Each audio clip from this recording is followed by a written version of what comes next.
Class 12 chemistry DNF block element का हम यहाँ पे क्वेश्चन करने जा रहे हैं।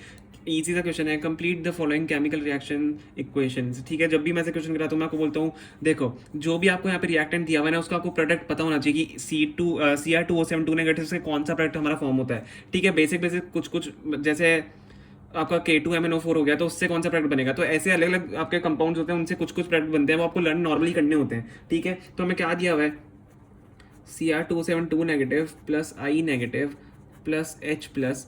देखो हमें इसमें अब क्या करना है, Cr2O7 नेगेटिव से हमेशा ध्यान रखना आपका Cr3 प्लस बनता है, Cr3 प्लस या Cr+3 बोल लो।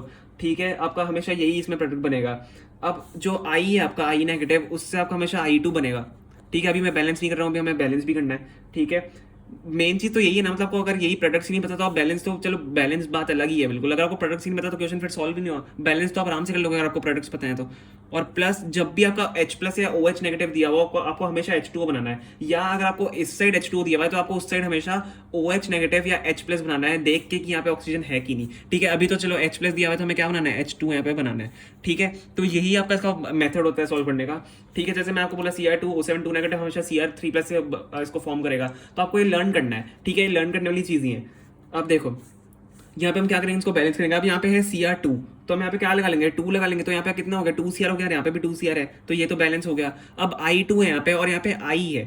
ठीक है, यहाँ पे I है और यहाँ पे आपका I2 है। देखो अब इसमें हम क्या करेंगे, इसमें आपको थोड़ा सा चेंज करना पड़ेगा। यहाँ पे हम करेंगे 3, यहाँ पे हम 3I2 करेंगे तो आपके कितने आई बन गए, 3×2 = 6 हो गया। तो आप यहाँ पे क्या लगाओगे, यहाँ पे आप 6 लगा दोगे। ठीक है, यहाँ पे आप 6 लगा दोगे। अब आप यहाँ पे क्या करोगे, यहाँ पे H प्लस जो है ना आपका, यहाँ पे जो आपका H प्लस है, H प्लस आप यहाँ पे करोगे 14H प्लस, क्योंकि आप यहाँ पे करोगे 7H2O।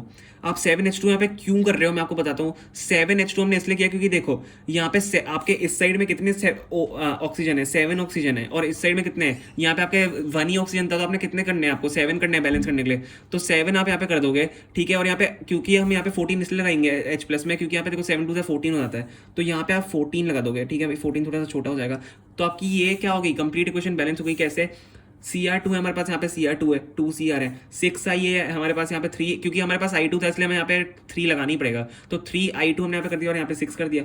ठीक है, ऐसा जरूरी नहीं है कि आपको इस साइड ही बैलेंस करना है, इस साइड नहीं कर सकते, तो हमें इस साइड भी कर सकते हैं।